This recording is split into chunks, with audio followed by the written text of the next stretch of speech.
Ladies and gentlemen, hang on, the light's really odd here, isn't it? We're in the dark. It's all right. People aren't here for the. I don't think they're here for the handsome gentleman. They're not here for the pretty faces, are they? Ladies and gentlemen, James Ruppert. Nice to see you, Geoff. Nice to see you again. We're doing a car transaction. Yeah, we are, absolutely. You needed a car. I have a car. Yeah. So we're putting you in a Volvo. It worked out beautifully. Yeah, that's right. It's nice to be coming back to the fold. I had a V70 Estate many years ago, about 15 years ago. And and it was, and I'll tell you what, had no problem with it. I gave it to my nephew when his missus was having a baby, and they ran it to like 1 million miles. Yeah. And it was great. I think this one's a high mileage. Is this one 199, something like that? Yeah, something like that. It's fairly high, this one. So yeah, but it's all right, isn't it? They do tend to go on. Anyway, we're not talking about Volvos. You have you've written your final words for which magazine? Oh, I can't remember. Autocart. I don't know if any. Autocart. Yeah, that's right. Yeah, I have. Yeah, that's right. I no longer work for them. So, how long have you been writing for? I was there for 18 years. Yeah. Before that, I did 18 years at Car Magazine. So there's a certain symmetry to it. So 36 years writing, having your own column in a car magazine. So that's great. I've done very well. Very pleased with myself. I'm now not at Autocar. It isn't entirely my of my doing. They did offer me. They said, "Oh, do you want to do stories and stuff?" And I said, "No, not really." The time has come. Yeah, time has come to go. Well, as you'll see further into the podcast, the way we consume magazines has changed, and James has got a lot to say about that. So this is a great chance to introduce Readly, which is an app that gives you access to more than 7,000 magazines and newspapers on your phone and on your tablet. Think about that for a minute. That's more than 7,000 magazines and titles. So Readly really does have you covered. For us motoring fans, there's a huge section on the automotive world, and you've got our favourites in there like Practical Classics magazine and Evo and Classic and Sports Car, to name but a few. But this is where it gets interesting. You can use it to discover niche titles that you didn't even know existed, like tractor oldies or scootering in the 1970s or even Saab cars. So you can always find something new to dive into. If you're someone that likes to travel a lot by train or plane or bus, then Readly really is a great solution for you to read your magazines on the move. So instead of mindlessly scrolling through Facebook Marketplace on your phone looking at cars that you're never going to buy, why not do something productive and engage with some magazines whilst you're out and about? Plus, Readly even works when you're offline or when you've got no signal, which is basically all of the time in the UK, making it a great app to keep on your phone. So even when you've gone dark, you've got a world of magazines at your fingertips. Why do I genuinely think this is important? Well, magazines have always formed the bedrock of the automotive community, and it's a great way to switch off from social media and engage with a long form. I believe in reading. I believe in consuming good quality journalism, and Readly allows you to do that on your phone whilst you're going about your day-to-day or sat on a train to go collect another Volvo 850, which I'll be doing in a minute. So the Readly app makes it easier to disengage yourself from the noise that is social media. Open the app, find yourself a great magazine and get lost in a decent article instead of browsing Facebook Marketplace for cars that you're never going to buy. Now, here's the best bit. You can use the link that's in the description and in the pinned comment to get yourself 2 months for free. There's no commitment required and you can cancel at any time. So it's a great way to try the app and just see if it's for you. So let's get James back in the car because he's got some great stories to share from his 30 years in working in automotive printed media, and you really are not going to want to miss this podcast. I've done very well, very pleased with myself. I'm now not at Autocar. It isn't entirely my of my doing. They did offer me. They said, "Oh, do you want to do stories and stuff?" And I said, "No, not really." The time has come. Yeah, time has come to go. But I think I was becoming difficult. That's the problem. Yeah. So I know I was causing some sort of problem or other. So yeah, it was better to just talk to us about your time in car magazines then. So when you started, what was new? Which cars were exciting? Yeah, that's right. I've been extremely lucky. There was a Mr. Caxton with his press. He used to press the button. But strange enough, it was hot press. When I first started in magazines, it was hot press in that it wasn't, a digital press at all. They all had to make all the pages up. So it was proper old school stuff. The circulations on them were phenomenal. So so you were looking at, if you didn't do 100,000, well, you weren't really a car magazine. The circulations on them were phenomenal. So so you were looking at, if you didn't do 100,000, well, you weren't really a car magazine. But that was it for, the major big ones. We were still in the 80s. The 80s is a fantastic time. My new Bangerpedia is actually out. I've done a Bangerpedia, which I didn't have a copy to bring with me, but I will post you one. And that is the period 1980 to 1990. Now, the 90s were a golden era for all sorts of reasons, and those are probably the best cars. But the 80s were fantastic. That's actually when you were getting cars which weren't going to blow up and break down. So there were cars that the working man could buy that were reliable cars. So it was a very good time from that aspect. I mean, you had the best BMWs, you had the best Volkswagens. Volkswagens, were exceptional cars then. The Passat from that era and the Golf from that era, really very good. You just couldn't go wrong with them.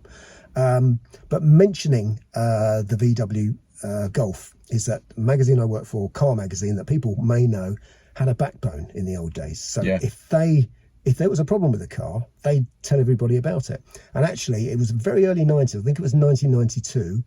They did a very famous cover because they had a Golf VR6 as a test car, which they were running, and it wasn't very good. It was a bit bad. And so they put a picture on the front of a lemon with a VW badge on it. Now, who would do that today? Yeah.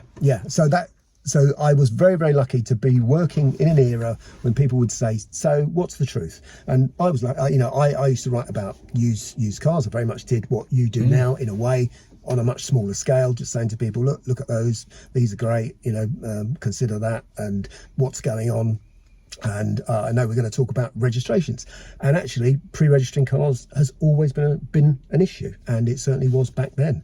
But it was a good time to talk about used cars because, as I say, there were good cars that you could recommend to people, and you wouldn't be let down. There were good old Mercedes still, all the VWs, and the fantastic stuff that we had from Japan. I mean, they were exceptional cars because. Over here, we were used to breaking down in an Austin or a Morris in the morning. It wouldn't start, but your Nissan Micra, Bluebird, the Bluebird that we've seen actually on the motorway. We've just seen a booted Nissan Bluebird, which is that was a C-Reg, so that would be 1980 something, wouldn't it? Be 1985. Yeah. But that was the thing. So, but 1985 with that car. You're into second, possibly third generation of British people buying Japanese cars. And that was a total game changer for the British car industry, wasn't it? Absolutely. Because that's how we ended up with the Triumph Acclaim, which was basically a Honda Ballade, because that was the way to make things work. People were just so fed up. They're getting the car in the morning, didn't start. You get in your Honda and Toyota does get rusty eventually, but it still start, won't it? So that, again, from the 1980s, we just had, a very, very, very good time. And you presided over an era as well where when a model was replaced, it was a big deal. That doesn't seem to happen anymore, does it? Nobody cares. No. But when they replaced the Mark II with the Mark III Golf or the Mark III with the Mark IV, that was a big deal. And now I can't even tell you what generation of Golf or 3 Series we're on now. No, we've run out of numbers now, haven't we? Whereas, as you say, you are absolutely correct in that people actually cared. There was more of a car culture. The most significant thing I can remember, and this is from selling cars, is when we went from the Cortina to the Sierra. Yes. And a Sierra part exchange was the worst thing you could ever have in the world. It was like, you haven't got a Sierra, have you, as a part exchange? No, what are we going to do with it? Oh dear. And it was really bad because nobody wanted them. Nobody wanted the Sierra. The Cortina. Yeah, well, no, the Cortina was fine. They love Cortinas, they understand them. But the Sierra, it was regarded as, we all know it was a Cortina in a frock, but it wasn't a very pretty frock. And so that as a part exchange in the 80s was like, oh no. I mean, it got better because they changed the styling. But in the initial stages, the early square headlight ones, they looked great as a 3-door Cosworth. but in any other shape, it's a bit of an awkward design. And it was just a shock. And the motor trade is a very conservative area, and it was a bit like, who's going to buy that? You know, because it looks too, it's a jelly mold, it's too futuristic. Oh no, the future is frightening. So that was quite an interesting thing to say. But you know, the cars got better. Ford sort of realised it. Oh, we've got to restyle things. They were fantastically clever at marketing again, which doesn't really happen these days. In that we're very clever at you know, pitching it all so that people could say, oh yeah, I'll go for the you know, for a gear or you know, an XL or whatever. But it always sorted people, and people seem to understand it. As I say, there was a car culture. People.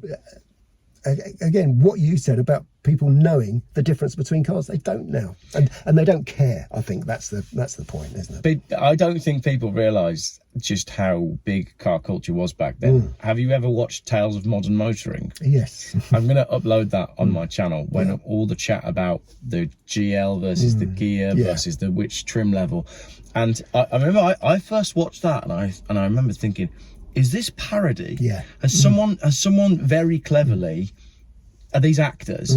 And you realise that it's not. That is how people thought about company cars and trim levels, and it really did matter. So I'm gonna upload that on my channel, because I always felt like that video deserved more views than it really got, because it's an amazing watch, isn't it? It is. That's the way things were. And then, as I said, when the Vectra came along and replaced the Cavalier, and the Mondeo came along and replaced the Sierra, those were major moments in automotive history. And to be reviewing those cars when that was happening was, I guess nobody would have realised at the time that kind of thing isn't going to last forever. So you go from 100,000 a month circulation down to, I mean, now that to the tail end, where are these magazines at now? The official figures, which you can find online if you have a look at them, if you look for them, are for Autocar. It's officially 12 to 13,000 circulation, and for Auto Express, it's 30,000. So those are the weeklies. When it comes to the monthlies, you're about 40-50,000 for, you know, the posh ones like Octane and things like that. Yeah. Which is more of a, you understand why people buy those. You know, it's a treat for yourself, and you're going to read it and take your time and enjoy the pictures and stuff. Whereas the bread and butter, which in the old days was Motor and Auto Express and Autocar, is that there isn't the demand for it because you can get everything online. And also people aren't as taken with cars. They're not really that bothered. People always used to buy what car if they were going to get a new company car. I think circulation on that is about 30 odd thousand. So it's not something that people pore over. No. It's almost a distressed purchase, I think, for some people now, which is a great shame. But people get their motoring news from people like you, Geoff, because you've got your finger on the pulse, and that's where it's gone. And quite genuinely, that is what they haven't worked out. Now, if I was being replaced by you in the magazine, I'd sort of go, because he's, Geoff understands what he's about. He's always buying cars. I'm getting old now, crotchety and stuff. So I can understand why they'd replace me with someone like you, but they haven't replaced me with anybody. They just didn't like what I was saying. Whereas the response from readers has always been great. They have all these supercars and everything's $100,000 and stuff, but that's not for me. But you talk about cars I can go out and buy. What can you buy for a couple of grand? And I always enjoy reading, when you do these videos on my channel, I enjoy reading the comments people say. I always flick straight to James's page, because the Bangonomics stuff is the real world stuff. That's where people are, absolutely. So, I think magazines as well, and we just chatted about this, but I can speak here with a bit of experience. The magazines never managed to work out how to monetize the internet, did they? No. I used to work for a magazine and I was selling advertising, and the magazine itself never managed to build a proper website. And the problem was, if you had a brand that was paying £1,500 to advertise on a full page in the magazine, it was very hard to translate £1,500 to the website, because it was the other problem as well was, if you are trying to charge a brand to advertise on a website, you can give them real numbers. Whereas if I'm saying to you, James, would you like to advertise in my magazine? You go, how many do you print? And I go, 200,000. You just make it up. But with the internet, you've got to send the metrics. You've got to prove the numbers. And when they realise that only 1,000 people are looking at your website, suddenly that £1,500 for a double page doesn't seem such good value, and they go elsewhere. So again, this has contributed to the decline in you know, but again, like if you say, well, that magazine's only got 14,000 circulation per month, I'd love to know how much the manufacturers are still paying them for such small numbers. Well, they can see that. So one has to wonder whether there is, a subsidy situation. They have a symbiotic relationship where the manufacturers need the magazine to exist. Yeah, that's right.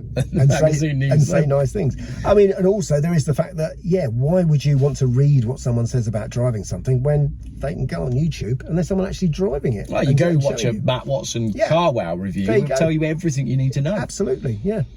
Including in the new Polestar, you do have to press a button to open the glove box. I'm going to come on to the Polestar in a minute.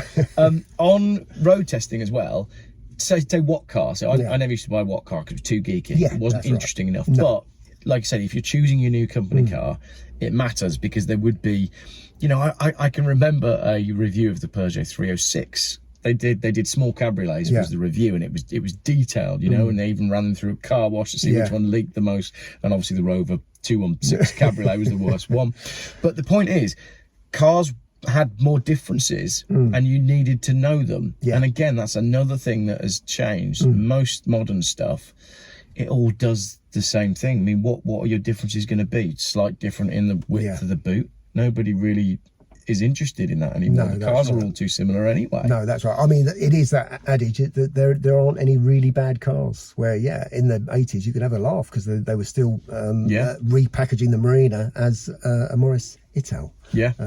One of which I did buy. Did you? I bought it for 250 quid. Bargain. For a magazine article. Actually, Car Week many years ago, and it was buy a car for nothing and use it for it. And actually, that was all right. It was sort of a bit. I mean, it was going rusty, but it was okay. But there's no really tragic, awful car. They're all meh. Aren't they, really? Apart from the Land Rover Ingenium diesel engines, which I've been doing some research on that again this morning, and that's a whole story for another day.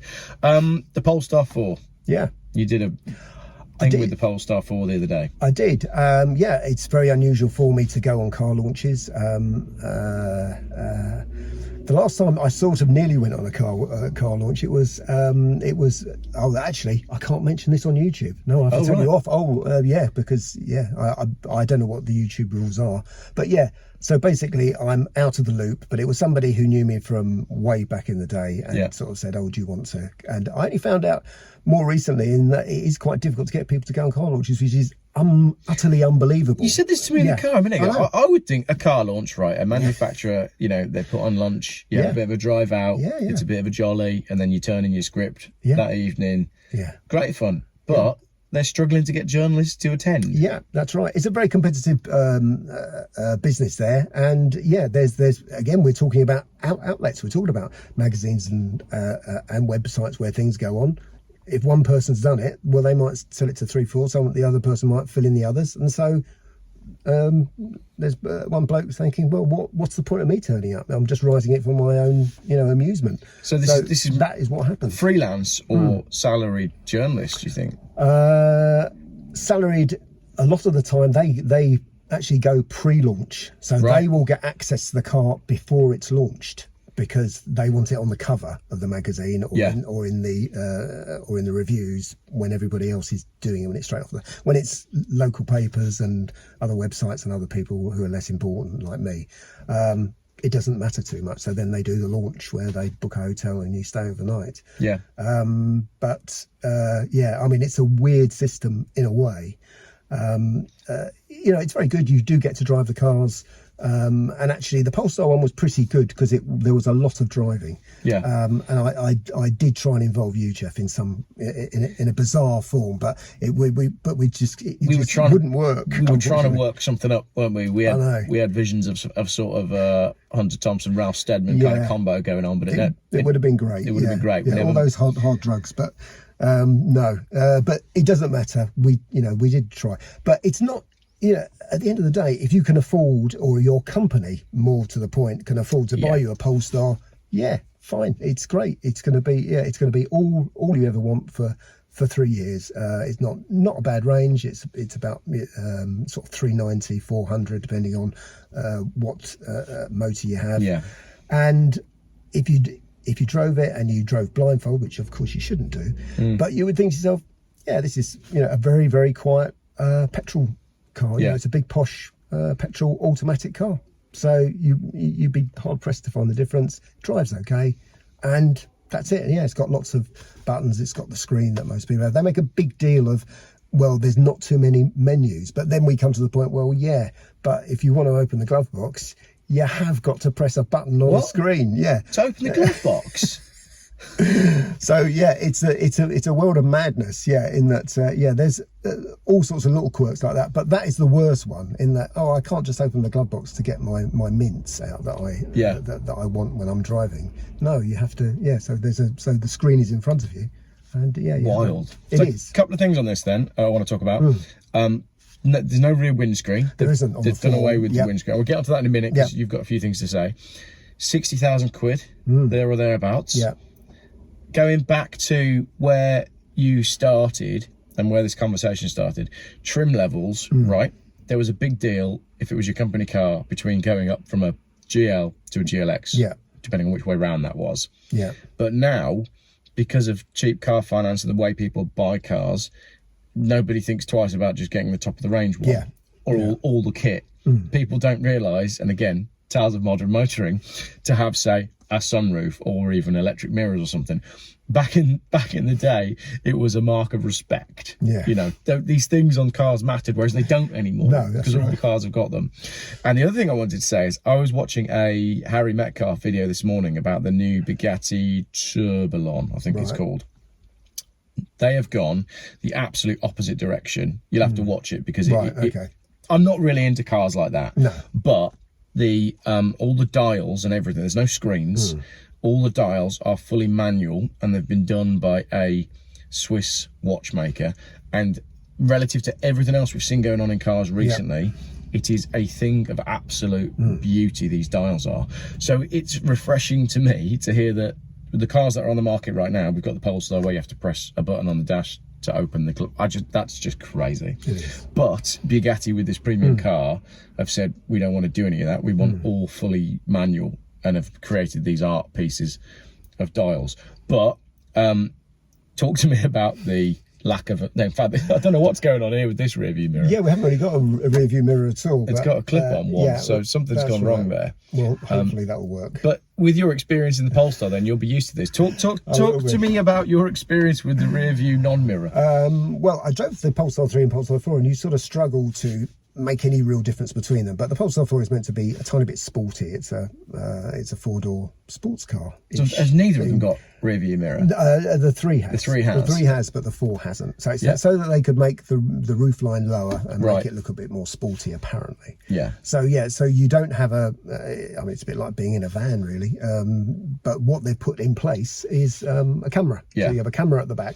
It is very clever technology. It is very clear technology in that if you're at night, it does light up the rear very well. If it's raining, you won't have any droplets or anything. You just get a panoramic view from the back. But yeah, you're basically watching a camera show from there.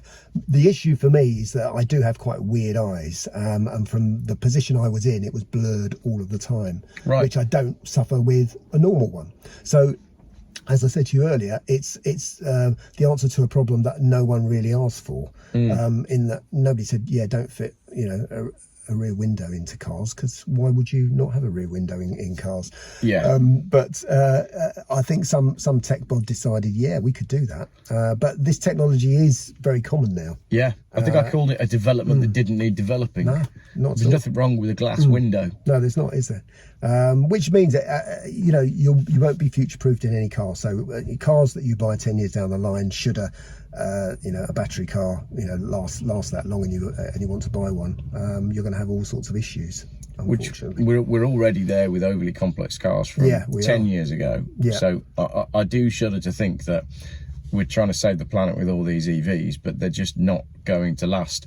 And it's not necessarily the batteries, and it's not necessarily an EV thing, it's a tech thing. It is, absolutely. Because as you quite rightly said, you're going to go buy that car secondhand when it's at Geoff money, and you're going to go, I'm really sorry, but the rear view mirror doesn't work, and we've had the dealer had a look at it and he couldn't do it, but there's a guy online and he might be able to do it, so I'll knock you a little bit off because you've got no rear view mirror, because your camera's connected at the back with all the wires going through the headline in to a screen up here, when really all you needed was that.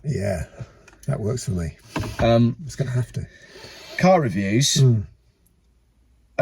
it's difficult for people to be impartial if they've had a free lunch, isn't it? It is, yeah. I would say actually most journalists are okay about it. There is something called launch life, where you do get a fat middle, because all you do is you go on these launches and whatever you want you can have. Which isn't a great thing, because I would say actually most journalists just want to drive the car and write about it and go home, if they can. But there is a cadre of older ones who just think to themselves, that's it, I can go away for a few days. They have actually dialed things back, because again, if we're going back to certainly the 90s and 2000s, it was all over the world. They would take it. The excuse always was, well, it's the light. The light's better, it's drier, it's not, you're not driving around here when it's pouring rain. And also, you have the world's media in one place, cars launched at one time, so that's why we have to fly you all into Las Vegas. And you go, oh, okay, is that right? Oh, okay. So for journalists, it was a very good time to be alive. So there was lots of opportunity. I only used to do the really crappy ones, so the ones that nobody wanted to do. They'd say, well, what did I do? I did do some Daihatsus where in Holland, where they'd obviously looked at it and went, oh no, I don't know, drive a Daihatsu in Holland. Is Ruppert available? Ring him up, see if he's like, oh yeah, I'll go, because I don't do any. But from certain points they are interesting. But again, when you were driving abroad, you were in a left-hand drive car, you were in a spec that wouldn't be a UK spec, you were driving on roads that are not familiar. So can you review it? Not really. And you're going to go, it's great, aren't you? Because there's not much that you can say about it. So I would agree that there is certainly a tiny bit of Westminster sleaze about some of it. In your experience with cars then, is there anything that you recommend or don't recommend? I mean, I know you drive an old Mini and an old Land Rover, and now an old Volvo. I know I drive an old Volvo, Is there anything that you would, if people had said, right, I've got a couple of £1,000 to spend on a car, is there anything that you would say absolutely go for? Any makes or model that you'd absolutely avoid? Anything that you've, over time as well, back in the 80s, what was it and how has that changed? Well, in the 80s, it really was Golfs. I mean, that's basically what I drove when I didn't have a company car that was a BMW. Because again, when I wasn't working at BMW, it was too expensive for me. It was like, well, I can't afford to buy that. But what I really could afford were Golfs, and Golfs were phenomenal. They would just go on and on and on and on. So long as you service them, as long as you changed everything, really nothing went on them at all.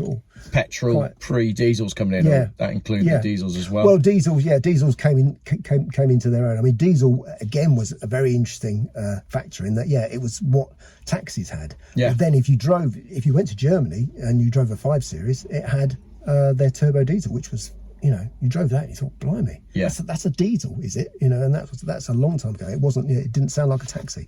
So those were very, very great times.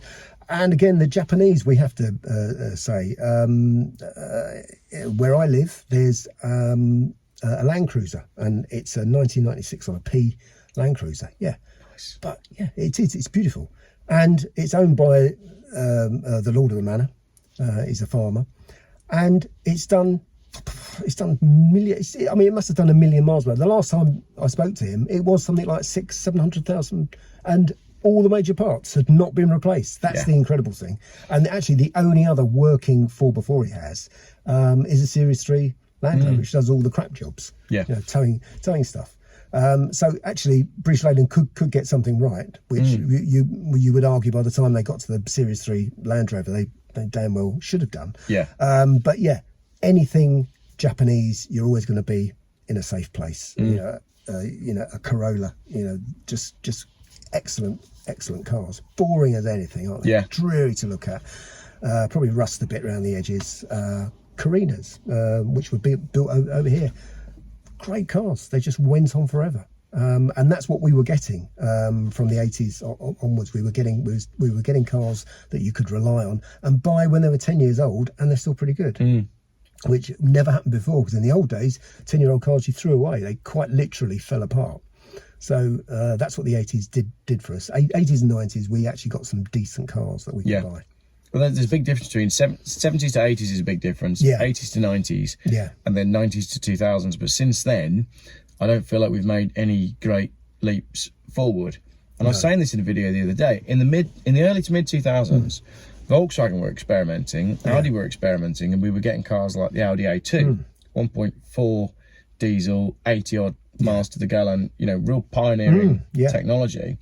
And then since then, we're now strangling engines with emissions tech, which is causing problems. You've got your EGR, you've got your DPF, you've got some of the issues on these Land Rover Ingenium engines are quite frankly embarrassing. And that I just feel like we had a real peak in the early 2000s where we were about as good as we could get. Stuff was safe, stuff was handling really well, stuff was reliable, we had fuel economy. And now it's really difficult to advise what to go and buy, again, without spending a fortune as well, because the cost of cars has just got ridiculous. No, that's right. Now, I did have a conversation with a BMW engineer, and this is going back 15 years, and he said about the safety in cars, and he said we can't make them any safer. We really, we've gone as far as we can do, apart from putting cotton wool completely around people. There isn't very much. The thing about innovation is that for car people like us, we go, well, yeah, A2 is interesting, but nobody buys them. That's the thing. Yeah, that's right. Yeah, that's it. It's like, oh yeah, no, people just aren't buying them at all. So that is always the problem. Citroen did an interesting thing because lots of people, mainly car journalists, said about the AX. It's light, it's small, just with nothing on it, no spec on it at all. Yeah, it'd be brilliant. It'd be like the perfect small car. And they introduced that, and no one bought it. Nobody bought it because everyone goes, oh no, I want a radio, I want this, I want that. Yeah, I want electric windows, because that's what people do once they spec cars up. Nobody wants it basic. So in a way, nobody knows anything. I think the problem that we have, and maybe the great thing about the Bugatti is, you need people who actually like cars running car companies, and that's what we haven't had at all. Yeah, just they just have to like them a bit, don't they? Just a tiny bit. And it isn't all about being bean counters and so forth, but it is just a passion that they actually like cars. Now, again, one of the engineers on the Polestar launch, it was quite interesting. When I turned up in my Mini and parked it in the car park, he didn't know who I was, but he came over to me, he said, "Oh, I love your car. It's fantastic." And I was like, he's got his Polestar jumper. I thought I'll be speaking to you later on, and so he was passionate about cars. And then I spoke to him later, and he has a Vauxhall Viva. So it's probably the only Vauxhall Viva in Sweden. Wow. So he has that, and he had an old Beetle, and he rode motorbikes. So he's one of us, But he's working for Polestar because he's an engineer. But again, he did have some passion about it. So you just think, that's great. There are people within the industry who obviously want to do good things, but they're steered towards what they want to do. I mean, he said, well, when I retire, we'll have lots of stories about about things. So he's obviously said, we can make this, a turbo nutter. What's it? And they go, oh no, we can't do that. So, but there you go. He was a nice chap, and he was one of us. So there are people there, and in a way, he should be put in charge of car companies. I have hope that manufacturers now, as they start to pull back because they've realised that EV stuff isn't working financially, I do have hope that they're going to start building cars that people actually want. Polestar, one of their cars they launched or teased was the big coupe, and it was beautiful. They had I can't remember what it was called, Polestar 2 maybe, but they came up with this beautiful two-door coupe, and you think, well, that could be great. If we go down that route, don't get too carried away with tech, make cars that people actually want to drive. We could be all right here. And there's been some fantastic concepts in the electric car world as well. Peugeot came up with a retro-styled 504 coupe kind of looking thing. It's like, come on, build the cars. But like you said, maybe if they did, nobody would buy them because they need a 5-door SUV. That's right, Where do you see things going? I don't know. Well, electric cars are the gateway drug to no cars whatsoever. That's it. And I said that 4, 5, 6 years ago. I've written it in books, and I will keep saying it because we seem to be right, and we don't seem to get a prize for being right. No, we don't. We should have a double page spread. Well, you were right all along. And it's not being negative about things, but I think we're in touch with real people, so we see what is going on. But all I see, unfortunately, are restrictions on driving and cars. It really is actually quite bleak. It's awful to say, because I want to be a positive person about stuff and say, there's a lovely bright horizons on the future, but at the moment there really isn't. In the car world, there's very little to actually pin a bit of hope on. Yeah. You know, we've got low emission zones are expanding, and I'm seeing more and more now. More people are emailing me 20 mile an hour consultations for lots of places. There's one for Worcester at the minute that I still need to dig into and do a video on. So we've got the expansion of 20 mile an hour zones. We've got the expansion of the low emission zones. We've got low traffic neighbourhoods as well, which although there's been a lot of kickback, they're not going away. No. Someone emailed me just the other day, have you seen such and such new camera on such and such road? And you're looking and going, well, what's that for? And then you've got the AI cameras, and that's before you start talking about the tech that's in the cars themselves. So pretty much any car after 2014 can be switched off remotely. You've got you can't charge a Tesla without your ID card, which is where we're headed to. And is there anything that we can hang our hat on and say it's going to be all right? What have we got?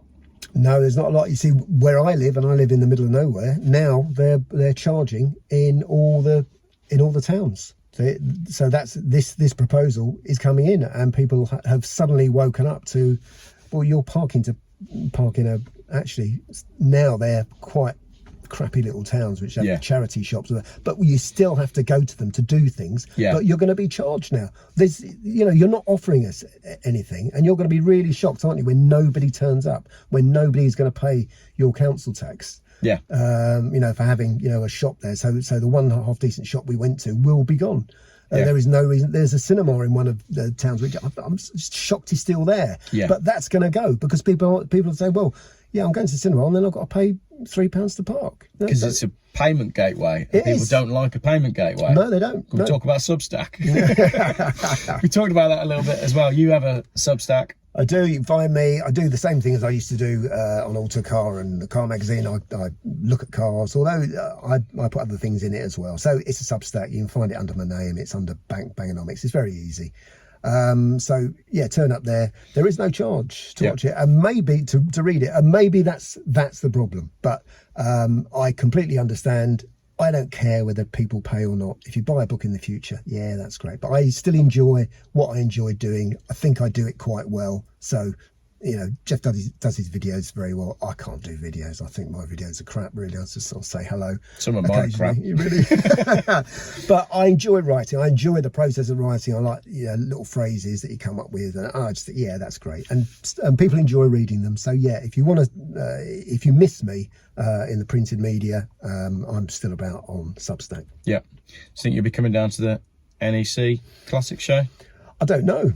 Tell you what, talk about money on that as well. That's as we're on payment gateways. It ain't a cheap day out, is it? I think I'm sure we've discussed this before. I think we might have done, And I mean, I do have an issue with the Festival of the Unexceptional, which seems to have got bigger and bigger. And I think the person who started it originally, and the original principle of it is fine, and it's sort of gone. The original principle wasn't pay £40 to display your car. That's right.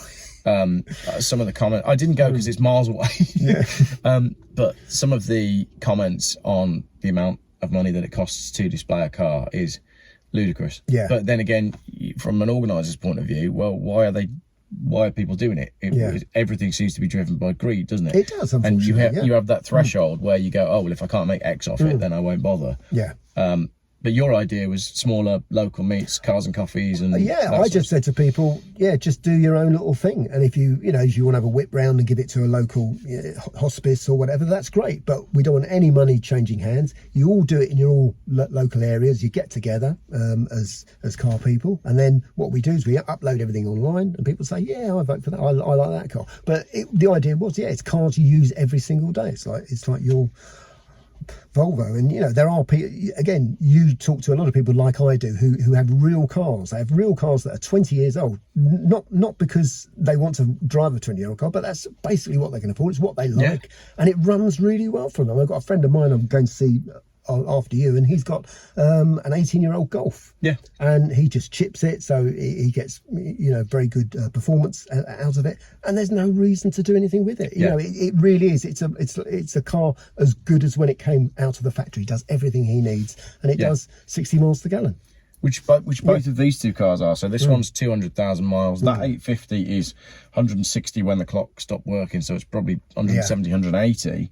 But the fact of the matter is, if we wanted to replace these cars with a new one from Volvo, firstly, they're estate, so I don't even know if you can order an estate from Volvo at the minute. Well, they're coming back, aren't They're they? coming back. Yeah, they've sort of suddenly realised, oh dear, that was a bit of a PR fumble, wasn't it? Yeah. So I'll tell you what I'll do. I'll put up here, I'm going to edit in, I'm going to go spec up my car on the Volvo website as I'd like it, and just see, I've never looked at Volvo estates, but I can't imagine it's going to be cheap. No. So we want to be free to drive what we like, whether that is because we like it or because we're financially constrained to older cars. And that's the thing, all of this legislation is always about money, and it's only ever going to hit those people the hardest. I don't want to be in a position, and this again, this is where people end up. They go, I don't have £2,000 for an old car, but I could probably go get one on finance. Yeah. So they go, they buy it on credit, or they lease it, and it's £300-400 a month or however much. But then you're trapped in that position, because you're then probably not putting money aside. So when you come to the end of the lease, you don't go, oh, I'll go buy a car that I own now and save the money. You end up rolling it into another one. So it's a very, yes, you get to drive around in a newer car, and it might be snazzier and you could show the neighbours. But from a financial point of view, I'm not convinced that that puts you in a better position. But also, it's, once you've had newer cars, it is quite hard to go back to older cars. I only ever drive stuff from the late 90s. And when I drive newer stuff, I don't like it. But when friends of mine drive my cars, they're like, how is this your daily car? How do you drive? But it's what I like. It's where I'm happiest. And I just want people to leave me alone. Let me get on with my old car. That's it. That's all it is. Being taxed off the road. Because we didn't really talk about road tax either. So 2007-8 onwards, £715 a year tax brackets is killing cars. Because no one's going to pay £1,000 for a car. No. Despite the fact that the car might be fantastic and will last forever, you're not going to spend £700-800 on taxing a £1,000 car. No, that's right. Well, we had a Lexus, and Mrs. Bangonomics, it actually gave us sleepless nights. She said, I'm paying nearly £1,000 for this. And so we had to get rid of that, just really because she just didn't like the idea of all this money going out for what? Because when we're paying that much road tax, we should be driving on marble surfaces, shouldn't we? We should be absolutely... Get into that dangerous area. Yes, we should. Obviously, the roads, as we know, are... how do you even summarise the state of British... Sorry, we were trying to wrap up then, but also transport as well. We can do a transport. Let's talk a little bit about public transport. Okay, the roads are terrible everywhere you go. Embarrassingly so. And I think when people visit from Europe, they're probably shocked at the state of things. But public transport, I'm going to let you talk on this one, but on my bit, you have a train that connects Worcester to Malvern, and then Malvern out to Hereford, and lots of people use it to go to college and work, and then you get a train from Malvern into Worcester to go to Birmingham, to go to work, and London and everything, and they seem to be constantly cancelled. And this is a relatively small train station, but it connects places that people need to go, and it doesn't work.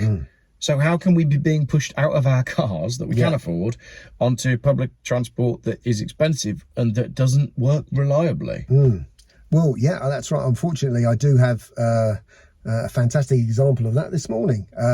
Like you, I don't use the trains very much unless it's car related, unless it's going to get a car, and that only happens once every few years.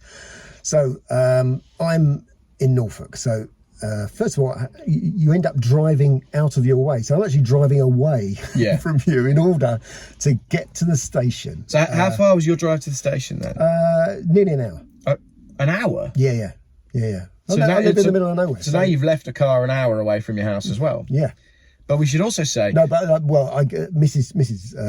Bangonomics was in the car. She sat there, half asleep, and then when we stopped at the station, then she took over. So it's taken two people. So it's taken two people, So it's taken a car and two people already to enjoy, the non-car future.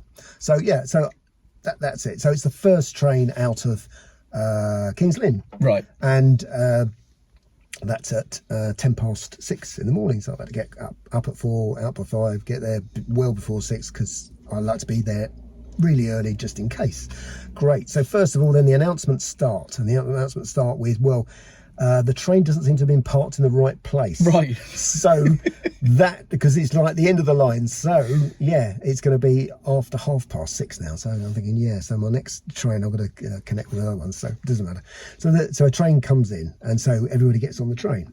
Now, the thing about this, as I said to you, is for me it's a lark because it's a day out. I only seen Geoff. It's okay. Doesn't matter if I'm a bit late. He's not going to worry about it. You're coming anyway. Yeah, he couldn't care less. Doesn't matter. But there's poor people there. They're going to London. They're going to Ely. They're going to Cambridge for jobs. So they have to be there on time. So already they're half an hour late, and then we're sitting there, and then there's signal trouble, and so the apologies start. So at the end of the day, it's an hour and 20 minutes later when the train finally moves. So that's great. So all of my timings are out now. So, I'm not a train person. I don't know what I have to do. I have to run around like a loon in order to find out the trains, but it doesn't matter. But yeah, it's slow. It gets slower once we're past all the problems on the tracks. And then when I change to another train, then at one station, Peterborough, there are delays because there's some staff issues or something, so it takes longer to get out of Peterborough station. Then after Peterborough station, again, there are more things on the line. There's more track work. There's more this. There's more that. So what should have been a relatively simple journey is made very complex and actually quite stressful, really. Yeah. I'm not stressed. I just thought I would get on a train and get there, but you're not. And if I had a job of work to do, I'd say, well, I've missed that means I've missed that. That person was relying on me to be there. I won't be there. Oh, maybe I'm going to lose my job over this. I don't know, because it's the third time this week I've been delayed on a train. I mean, it's awful to actually think about it. But as you said to me, people do this every day, and that's what they have to do. And I mean, there is no reason to give up a car, because I don't know how you would organise a business life around using a train. You just couldn't do it. It would be impossible. Well, that took you 8 hours to do something that you could do in 4 in a car. I'm guessing you're about 4 hours back home from here. Yeah, I think it'll take me about 4 hours to get back ish. But yeah, and there might be some issues on the road, but yeah. But I can stop if I want. I can do things. I can have the music I want on. It's fine. It's just I'm more relaxed and I know what I'm doing. Whereas on a train, you're at the behest of whatever. And as soon as I get out of the car, you don't have to share any of your space with smelly people. No, absolutely. That's fantastic. I made a mistake the other day. I went into Birmingham on the train, and my train was supposed to change at New Street, and I jumped on my changed train at New Street, and I sat there and I thought, oh, this is a nice train, and I got a table and it's light and airy, and this is great. And I realised I was on the wrong train. So I jumped off the train, and when I got on my train was rubbish. But that is the way it is. So so we may see you at the November show if it's not the world's most expensive classic car show. Absolutely. Enjoy your Volvo. Thank you very much.